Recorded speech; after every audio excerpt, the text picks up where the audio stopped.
President Donald Trump will visit California today. Yes, it is finally happening. Most of California's elected officials hates Donald Trump, and Trump hates him right back.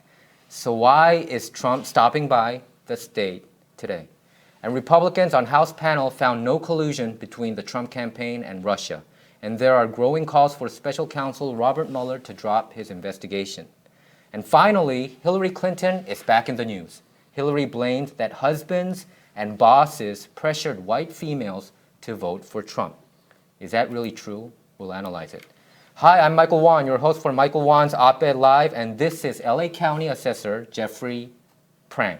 Nice to meet you, Jeffrey. Nice to meet you as well. So Jeffrey, how is your campaign going? It's just getting started. You know, the election is June 5th. I think it's going very well. I'm confident that I will be reelected to my second term in June.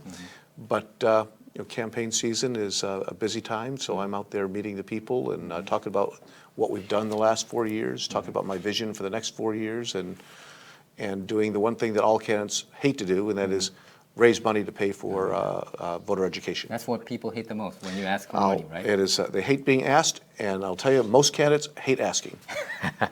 Okay, so what exactly does an LA County assessor do? Can you explain to our viewers? Sure. The LA County assessor is one of 3 countywide officials. There's the assessor, the sheriff, and the district attorney. Most people are aware of the sheriff and the district attorney.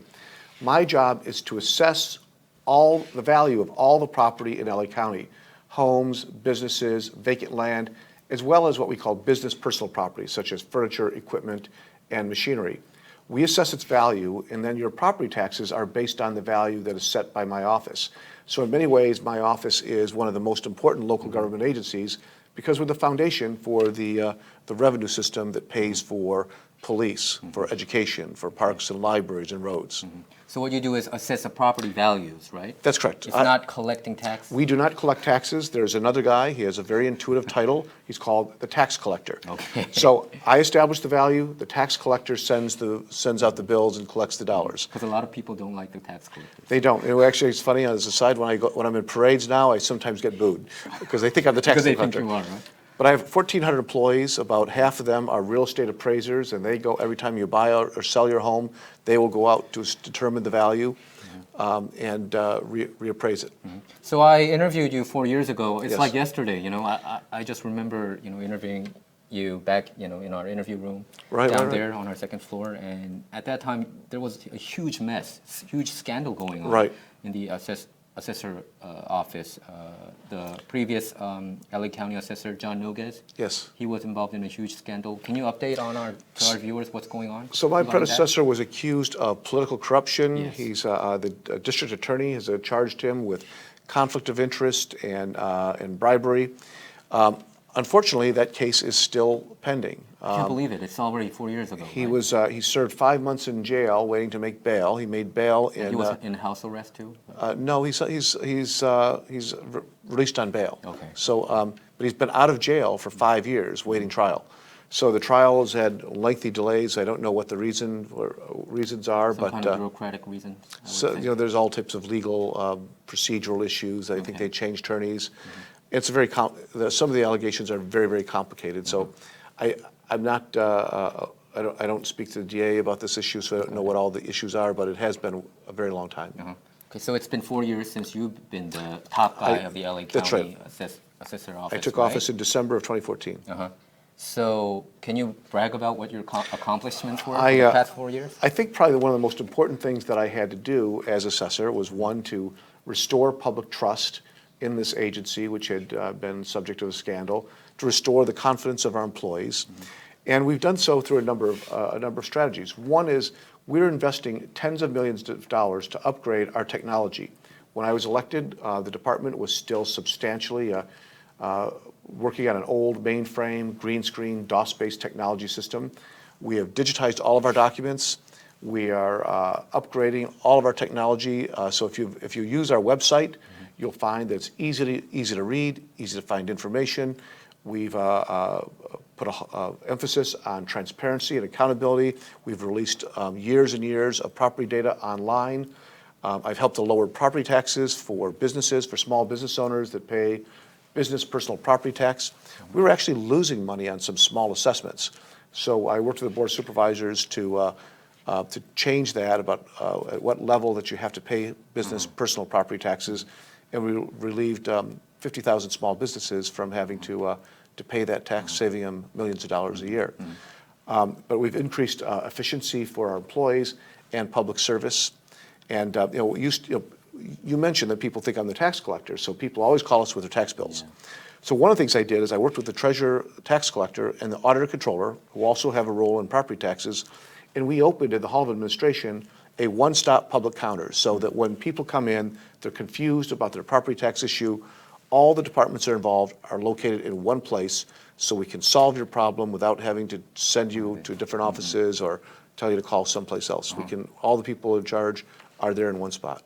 So if our viewers want their properties assessed, they can type in their address on the website? So now, if you Is that how want it to find out information Yeah. about your property, if you go to our website, which is assessor.lacounty.gov, you can type in your address and you'll find out all the public information that's available about your property. It's assessment history, it's property taxes, and there's even a map of the picture of the property as well as a map of where it's located. And it's all in easy to read format. And let's talk about your opponents. Sure. LA County assessor, many people don't know exactly what they do. Probably our viewers now Sure. learned from you, but some people confuse that it's tax collecting business, but it's Right. actually not. And some people argue that if you have the better name, you can get elected. Yeah. So, can you explain how your election is going, and also your primary opponents? So who they are? I represent Los Angeles County, which has almost 11 million residents. It's larger in population than the state of Michigan. And the assessor's office is what we call a low information office. People just don't know what we do. It's also a very difficult office to communicate with voters because it's hard to raise money for this office. Money is in campaigns is what we use to educate voters, to television, radio, mail. And it's very, very expensive to do it in a jurisdiction with 11 million people. Yeah. I was elected 4 years ago. There were 12 people who ran the primary, two At that people time, in the primary, then 2 in the runoff, and then I was elected. You won by 1%. I won by about 17,000 17. votes out of 1.2 million cast. So it was That's a little bit close.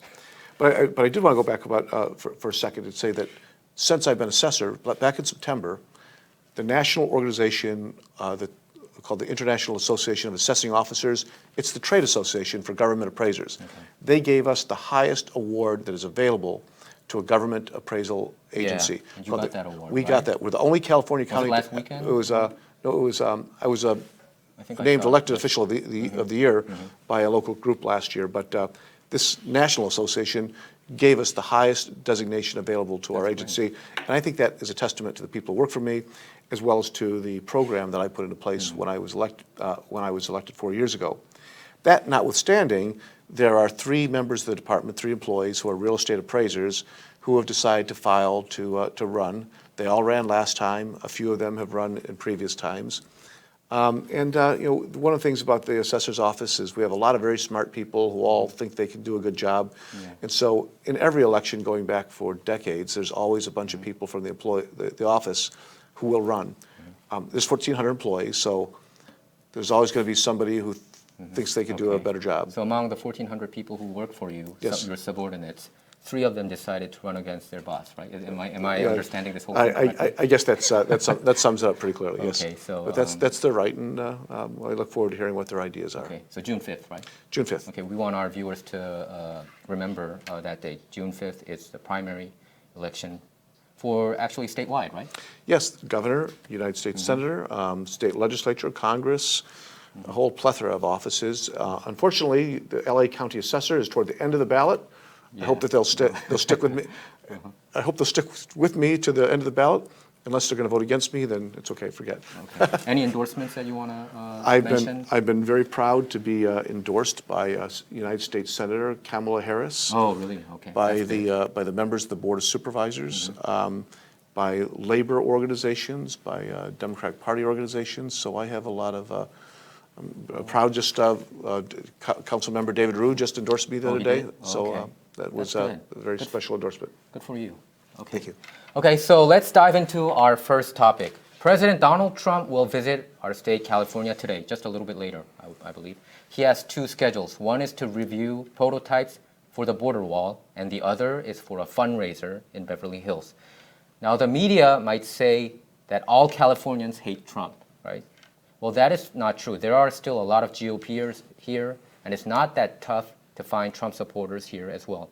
Even the LA Times noted that. LA Times said that Trump held a raucous rally at the Pacific Amphitheater in Costa Mesa in April 2016. Do you remember that event? I do. 31,000 people were there, so it seems like there are plenty of Republicans, plenty of red here. So, but the amphitheater only holds 8,500 people. But it is true that probably majority of the state disliked and did not vote for Trump, right? So, Right. Jeffrey, what is your take on Trump finally arriving to California today? Well, it's too bad he didn't stay in Washington. I know that you don't like But Trump. there's about 2/3 of the state that don't like Trump I at would one say degree or so. another, Mhm. and 4 about million people, right, voted. I think there was a difference between 4 million vote tally between right. Hillary and Trump. Yeah. and then about a third of the people like Trump. And we need to remember that living here in Los Angeles County, that we have a perspective that might be different from Tuolumne County or Placer County. So those are places where he may have more support. Well, even though I'm not a fan of his, one of my other criticisms is that when you get elected president of the United States, you should be president for all of the people. So he should have come to California just because we are part of the United States. We're the largest state, and he should give the same amount of attention to all the states, because we all deserve his time and attention and his commitment to service. It is, I think it is a bad testament to the body politic that people elected to office choose only to govern from one side or the other. He has an obligation to everyone, and he has an obligation to explain to those who disagree with him why his policies are going to go a different direction. And he doesn't do that. He bullies people, and he makes fun of those who disagree with him.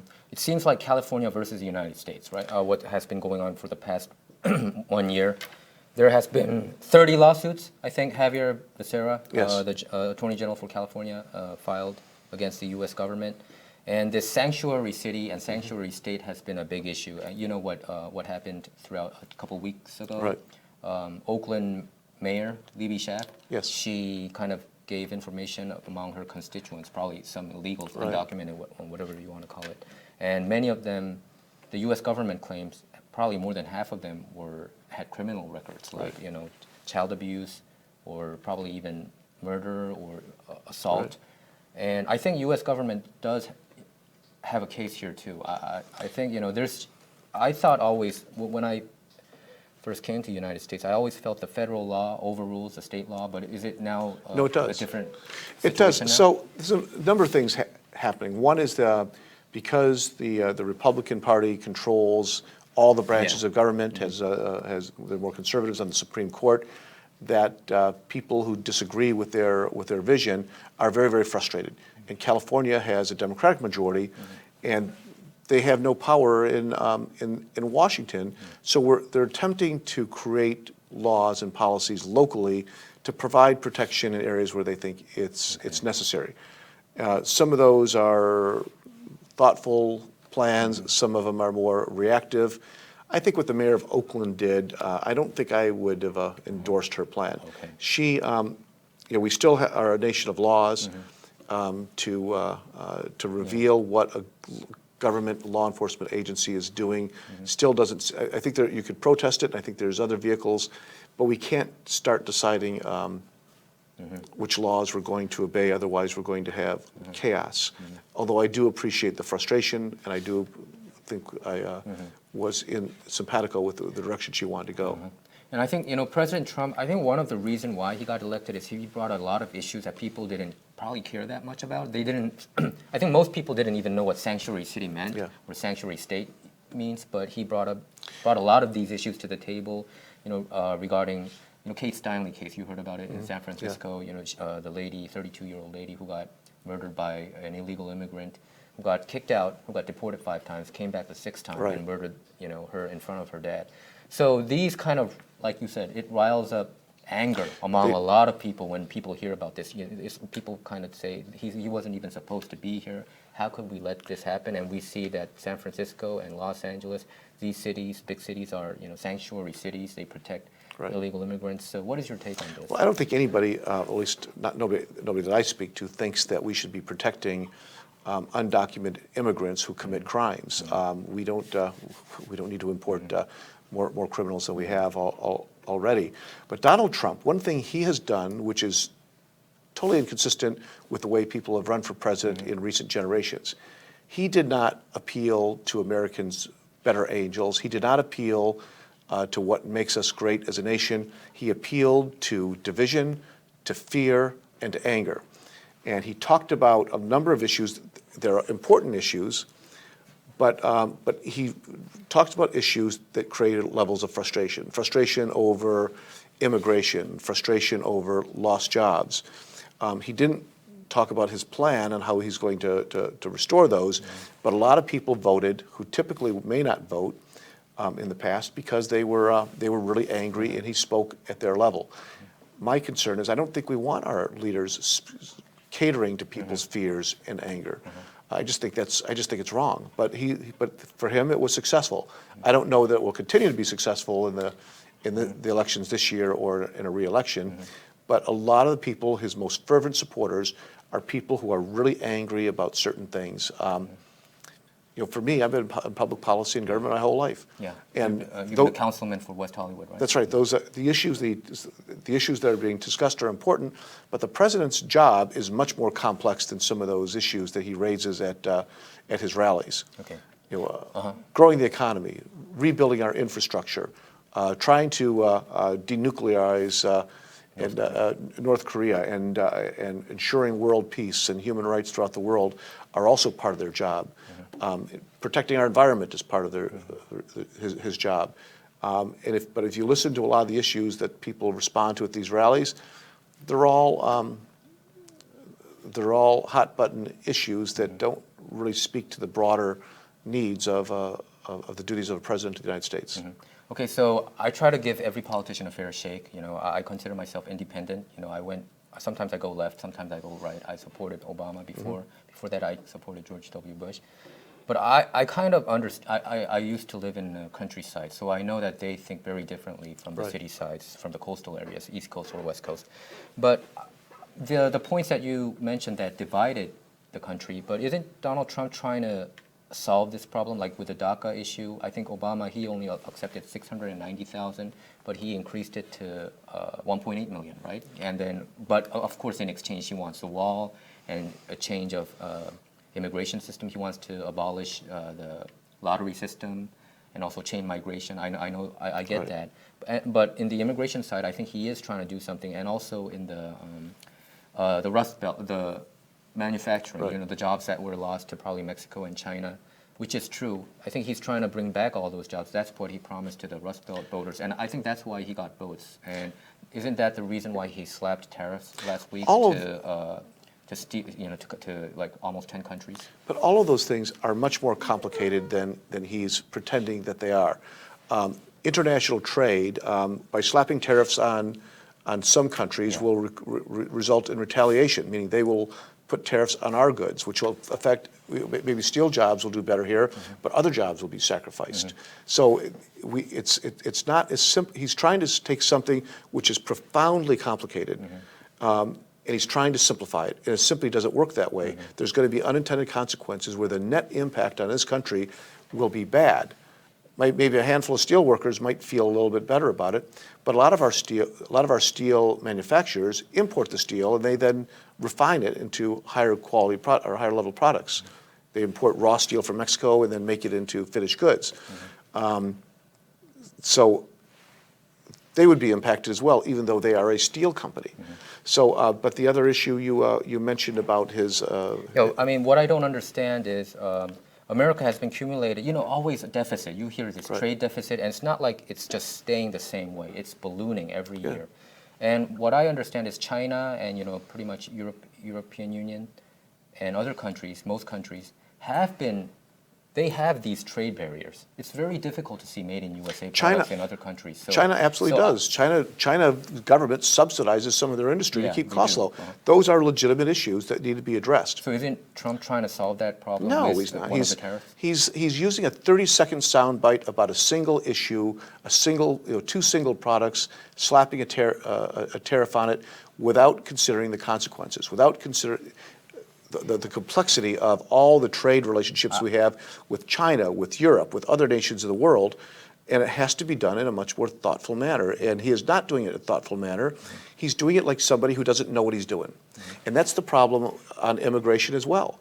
He's raised some important issues, but as you know, on virtually every policy, he changes his mind almost daily. So he's for DACA, then he's against DACA, then he's for adding more. It depends on. He's a classic example of taking the position of the last person who talked to him.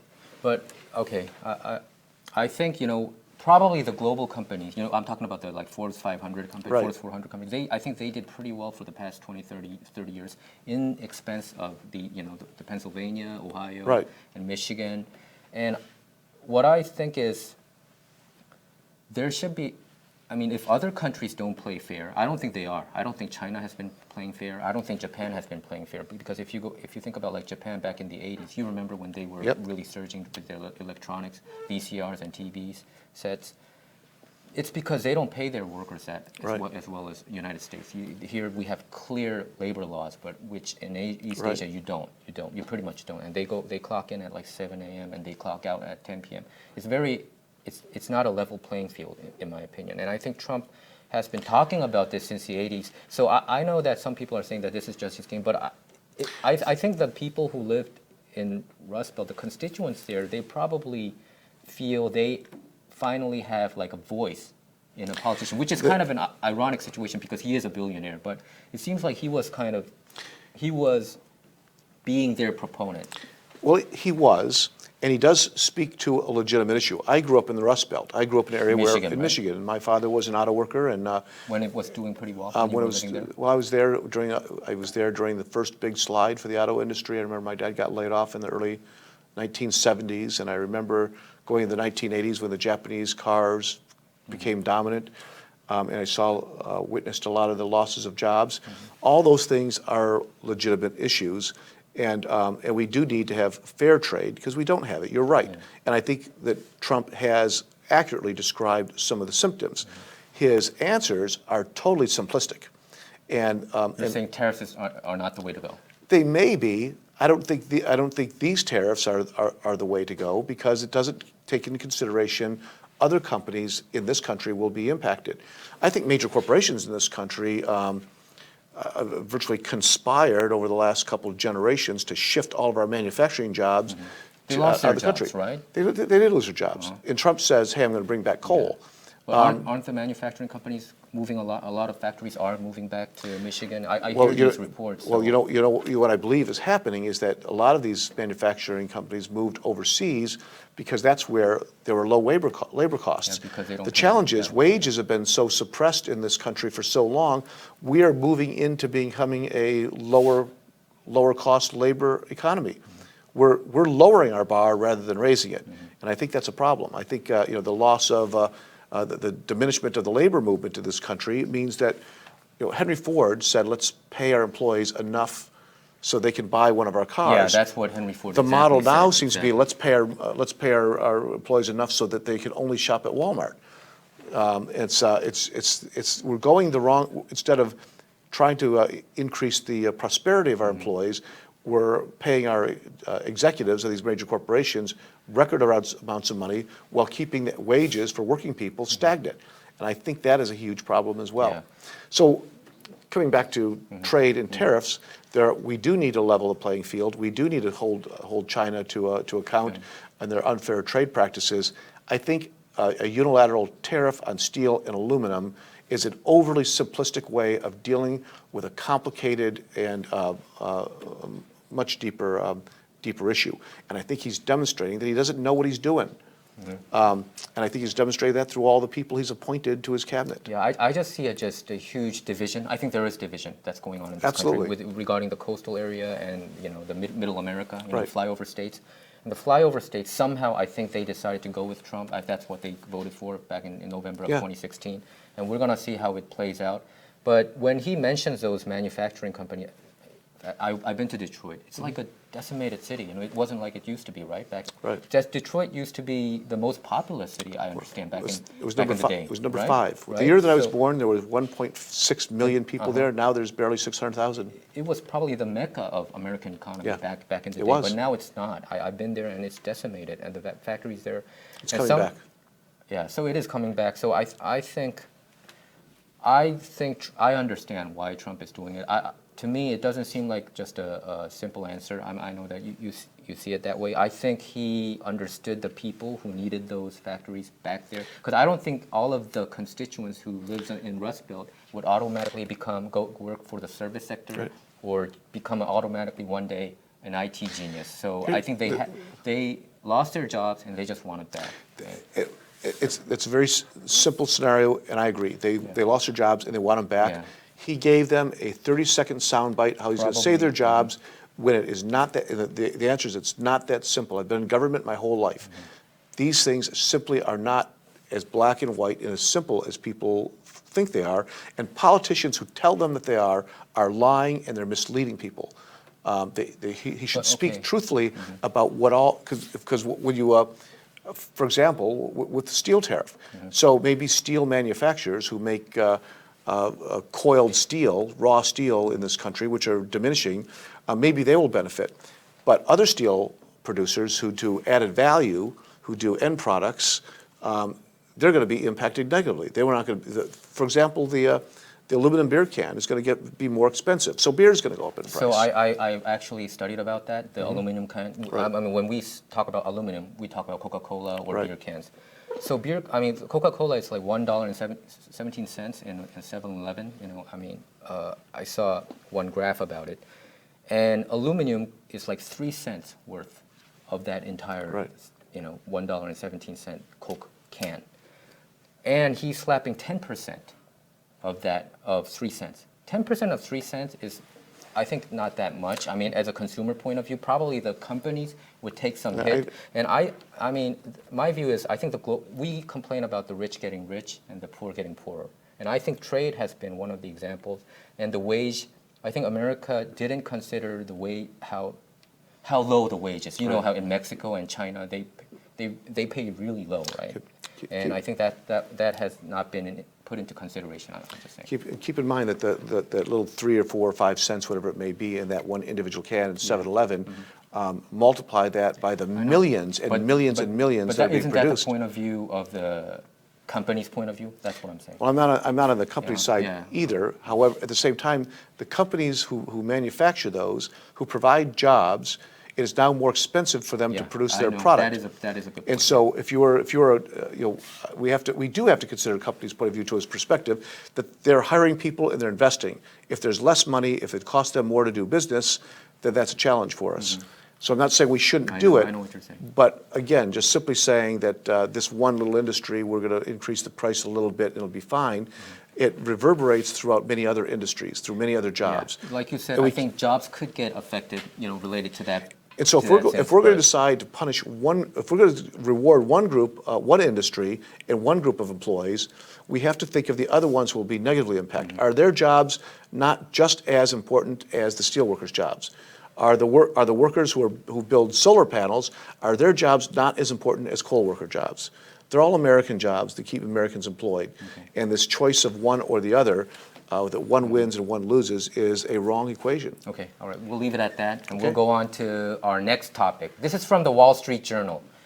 Republican lawmakers on the House Intelligence Committee have drafted a report saying the panel's year-long probe into Russian election interference found no evidence that Moscow colluded with Donald Trump's campaign or that the Kremlin favored Mr. Trump in the 2016 race. The panel found bad judgment and some inappropriate meetings between members of the Trump campaign and Russians, but no sign that those amounted to collusion. Your take on this, Jeffrey? Utter nonsense. You think? I think when you talk to Adam Schiff, congressman from Glendale, he's going to tell you that the Democrats totally disagree with this conclusion. I am. What is most alarming about this report, historically throughout the decades, the House Intelligence Committee, the Senate Intelligence Committee, were genuine bipartisan groups that put the interest of the nation first and not the interest of their party. This is a purely Republican partisan report. It flies in the face of all the evidence provided by every intelligence agency, from the CIA to the FBI to all the other defense intelligence agencies, which said that Russia interfered with our elections with the intent of benefiting Donald Trump. This report is not worth the paper it's written on. So who reported that they tried to benefit Donald Trump? All 14 or 17. You mean 17 agencies? Federal government intelligence agencies, CIA, FBI, the defense intelligence agencies. Because I think the report that came out most recently was that Russia, of course, meddled in the election, but they tried to disrupt the election process, and most of their money was spent after the election was over. Like, for instance, when Donald Trump, when there was an anti-Trump rally in New York, they had a pro-Trump rally at the same time to disrupt the system.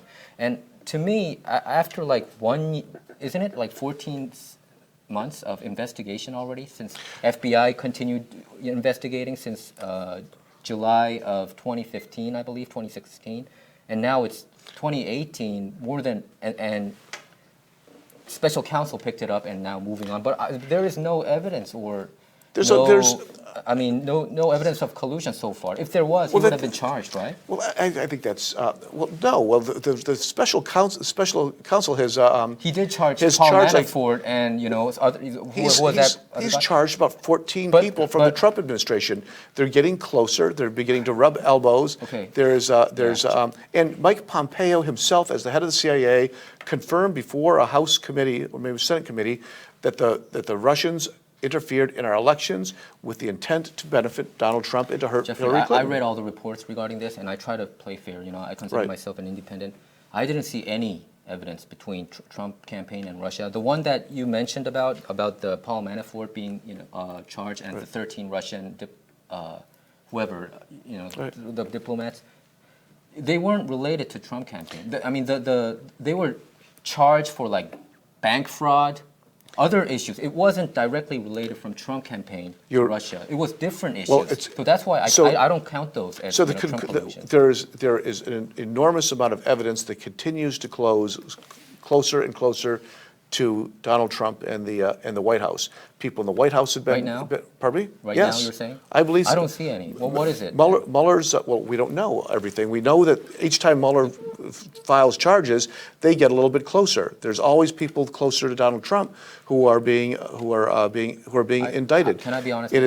It is too early to make a determination that there's not enough evidence. I would say this. You know how this whole Russia scandal came about? It started from the Hillary Clinton campaign. I'll just be honest with you. I think this whole thing is the biggest fraud that I've ever seen, the biggest Washington scandal, because this whole thing is fabricated. I'll give you an example. The Hillary Clinton campaign, and the DNC, right? The DNC, they paid an opposition research firm, Fusion GPS. You heard about that, right? They paid $12 million, right? And this Fusion GPS hired Christopher Steele, who was an ex-MI6 agent from Great Britain, right?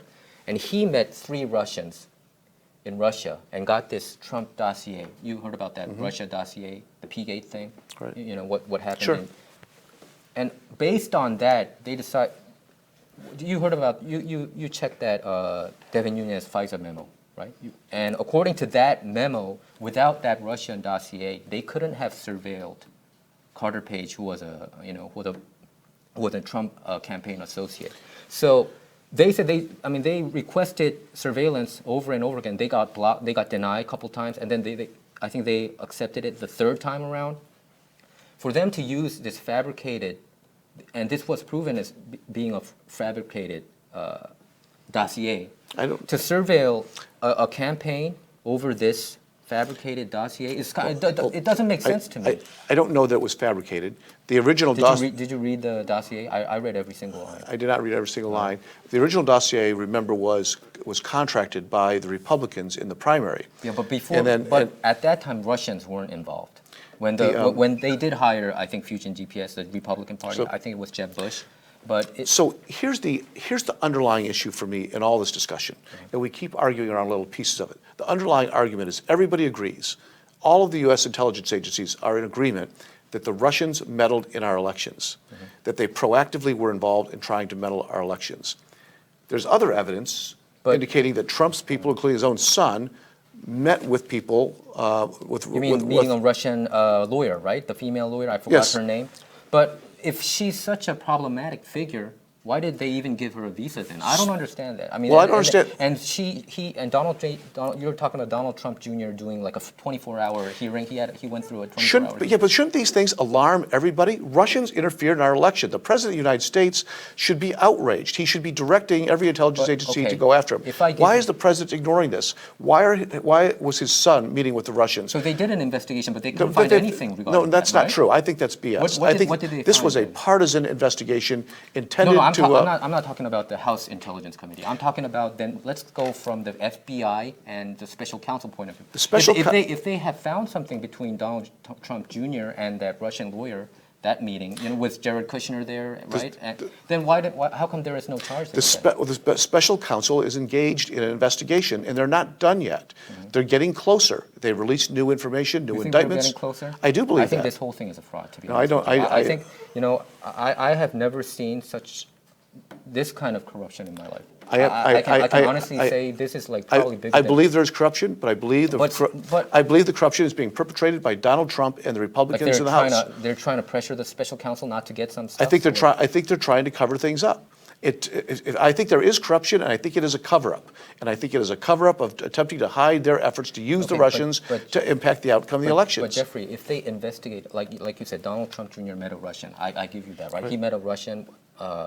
And they investigated that. I believe the FBI investigated that, everybody at the House Intelligence Committee. And if they can't find something, how can we still hold them accountable? And okay, Jeffrey, I want to ask you a question about the Russia dossier. They got it from Russians. Isn't that also colluding them? They got it from Russians, right? And then based on that information, they pretty much wiretapped this guy, right? They hired. I think that's wrong. Isn't that corruption? I don't think so. They hired either campaigns all engage in opposition research. Yeah, of course. So going to a firm. But not to wiretap other campaign. Well, I don't think they. They surveilled and they pretty much used the term wiretap. The DNC surveilled. No, not the DNC. I'm talking about the FBI. Of course, the FBI. The FBI was the one who requested the FISA. The FBI. That's part of their job. They're allowed to investigate. I think FBI was corrupt to do that too. Oh, I don't think so. I don't think that's the case at all. So here's one thing I do know, is that we know a lot of information. We don't know all the information. The one thing that I've learned from my days as a city council member and working for the sheriff's department is we can look. I'm not drawing any conclusions. Okay. I'm looking at evidence that tells me a certain story, but we don't know until the investigation's done. Mueller is in charge of the investigation. He is not done yet, and he needs to be allowed to finish his job.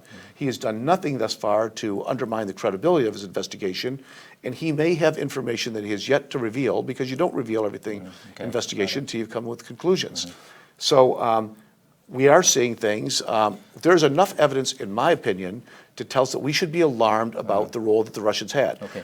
And we also should be. I think we should block them. And I think we should also be alarmed that the president himself has remained silent on this issue. Okay. I mean, he has to, because he's being investigated. I mean, his campaign is being investigated. Okay, but Jeffrey, I want to ask you one question regarding the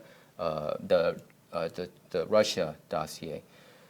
Well, then, when they applied for to the FISA court of surveillance, how come they didn't reveal that the dossier came from the Hillary and DNC campaign? How come they didn't reveal that? They didn't put that information there. I don't know. Those are. Isn't that kind of very hideous for them to do? I think it's a detail, and it's missing the big picture. The big picture issue remains. Jeffrey, you're running against an opponent right now. What if, for instance, he used a fake dossier to surveil Well, we don't your know- campaign well, person. I mean, I would be so But- angry about that. Well, we don't know if it's fake or not. They contracted. It's proven to be fraudulent. It's not been proven. It's Did been you- alleged to be Did you go fraudulent. one by one what it says? Yeah. It's proven to be fraudulent. It was a background. Every single sentence, it's proven to be fraudulent. well, I I don't- checked. It's proven. That's why So, that, well, even I'm- James Comey, I'm not- FBI director, the former director of FBI, I'm not he said that I'm not qualified to judge I'm not qualified to judge okay, the evidence. okay. I have not read all this evidence. What I do know, the issues are incontrovertible. The Russians interfered with our elections. Okay. That is, Trump campaign. I agree with you on that. Trump campaign people met with Russian officials. The president has remained silent on this issue. All of the U.S. intelligence agencies say that the Russians meddled. Didn't Trump criticize Russia too? I believe that he did Well, criticize that Russia regarding that. When you consider that this nation was under attack, his criticism was muted and insufficient. He should be directing his Justice Department, the CIA, and other agencies to investigate this inclusion, let's and he's move not. on He's from trying to this. shut it down. Okay, let's move on from this. But what do you think about the Clinton Foundation getting $145 million from a Russian businessman, and in return, when she was Secretary of State, because you need a signature from the Secretary of State to give 20% of American uranium, which she did, and other 8 agencies, I think, under Secretary of State, which pretty much if the Secretary of State signs off, everybody else does. 20% of American uranium to Russia. Isn't that also very alarming too? I don't know the details of that. I do believe that my general sense, what I know, I can't speak to the uranium, but what I do know is that I think that the allegations that Hillary somehow or other used, that contributions to the Clinton Foundation influenced her judgment as Secretary of State, I think is fallacious. I don't think that occurred. In the political world, there's a lot of close relationships with people who may be donors to one individual or organization. I think we need to be careful about finding guilt by proximity. Okay, got it. So we move on to today's final topic, which Sure. is Hillary Clinton. Hillary Clinton's interview in India is causing controversy. During her appearance in India over the weekend, Hillary claimed that she lost the 2016 presidential race in part because white women didn't stand up to the men in their lives, pressuring them to vote for Donald Trump.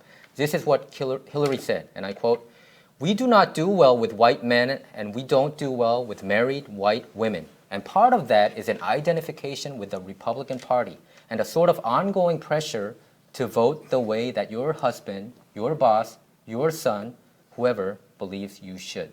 Do you agree with what she said, Jeffrey? I bristled a little bit about what she said and how she said it. The truth is, candidates, parties lose elections for a variety of reasons. Yeah. It's very difficult to point out You've been one. always on the winning side, though. Yeah, mercifully, maybe I continue. But there's a bunch of little things that add up to create the momentum to win. So it's hard to point the finger at any one particular cause.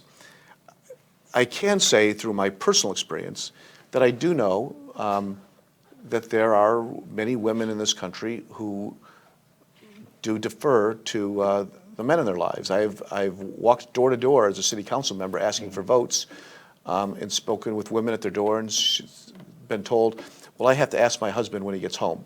Now, I don't think that's the overwhelming way white women vote. I think there are some that vote that way, and as Hillary's probably right, the women who defer to their husbands probably did not vote for her. But I think the way she characterized it was overly broad and disrespectful. Mm-hmm. But I think there's pieces of evidence there that are not inaccurate. Mm-hmm. I think she's still playing the blame game, in my opinion. I don't think she was as a formidable candidate like Barack Obama was back in 2008 or 2012. I think she was a relatively weaker candidate compared to Obama. She wasn't as charismatic, in my opinion. I went to one of her rallies, actually, yeah. And it was a very short rally.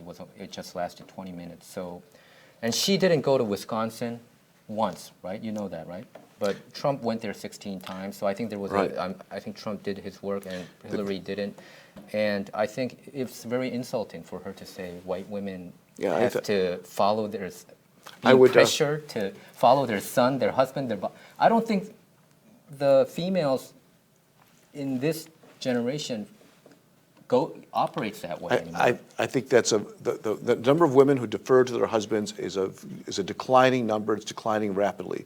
I do agree that she does often play the blame game. I believe that their national strategy in this last election was wrong. Howard Dean, when he was chairman of the Democratic National Committee in 2006, said we have to compete in every state, in every community. And we ran a 50-state strategy, the Democrats did, and we regained control of the House and the Senate in 2006. For whatever reason, a lot of times the Democratic National Committee in Washington likes to focus all of their resources on a much narrower strategy with a handful of states that they think they can win. And they basically just cede all these other states to the Republicans. And they think they did that as well in this election. Historically, Michigan, Wisconsin were historically reliable Democratic states. And they ignored, much, right? They went blue all the time. And they ignored them. Although the loss that the Democrats had in Wisconsin, Michigan, I think Pennsylvania, the number of votes separating the Republicans from the Democrats was de minimis. So there's a lot of reasons why that could have taken place. It could have taken place because of Russian meddling in the elections, but we don't know.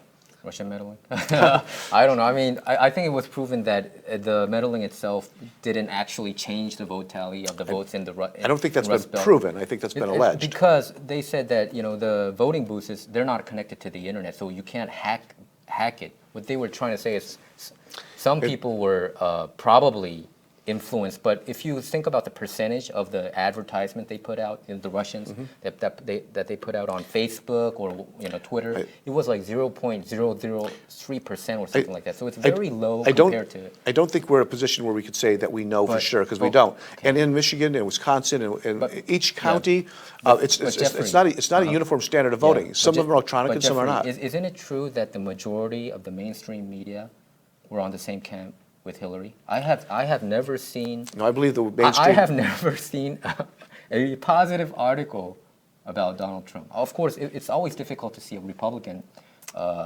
candidate do pretty well, among the mainstream media, but especially with Trump, there was so much vitriol. I think what is true is it was really unfair. I mean, what is true is the mainstream media gave Donald Trump unprecedented amount of free press. But is it because millions they wanted and millions to of get him dollars. elected, or they just hated him that I don't much? think that. I don't think for the ratings. I don't believe that the media wants to get people elected or unelected. I think they're ratings, right? They're driven by ratings and profits. Donald Trump makes good television, and they covered him. Okay, And I believe that they helped build his constituency by giving him so much free time. So when I see Donald Trump and saying some of the crazy things he says, I'm repulsed. But there's a whole lot of other people who were empowered by that, and this mainstream media, I believe, elected Donald Trump. And the 2016 election campaign, you know how many white females voted for Trump? I don't know that It number. was more than half, 52%. So I think that's why she complained about the white women votes. Do you think, why do you think they went for Trump? If Trump is, for instance, the mainstream media portrays him as being what? Anti-female or No, I think why did they vote for her? I think I think people who voted for Trump all were drawn to the same sort of issues. So it could be anger or fear or frustration. He spoke about politics in a way that I'm concerned about. He spoke about every issue with tremendous clarity and certainty. Everything was black and white. And what I know from working in government and politics my whole life is nothing in politics is black and white. Everything is in the gray. But people want that type of clarity, and he gave it to them. I've been following American politics since my college days very closely. I debated with a lot of people and all that. I would say this, Donald. I told you back in 2010, I kind of predicted that he would become a powerful figure in politics. And the day he announced, I told my wife, I think he has a very good chance. The reason is because I think he brought up topics that usually presidential candidates never talked about. Trade deal, nobody talked about it. Come on, who talked about trade deal? Manufacturing, I've never heard. Bernie Sanders talked about trade. Bernie Sanders did too, of course. Bernie Sanders, in the 2016 election campaign, Bernie Sanders did. But it was a rare thing. I mean, that's one of the things that Trump and Bernie Sanders had the same issue with. But I'm talking about most about like manufacturing, like even illegal immigration. Nobody put it up front like this. Right. And the Iran deal. He talked about many issues that I think people cared about. That's how I view it. I mean, I try to really be fair to both candidates. I try not to hate or not try to like, but I try to read every articles related to it.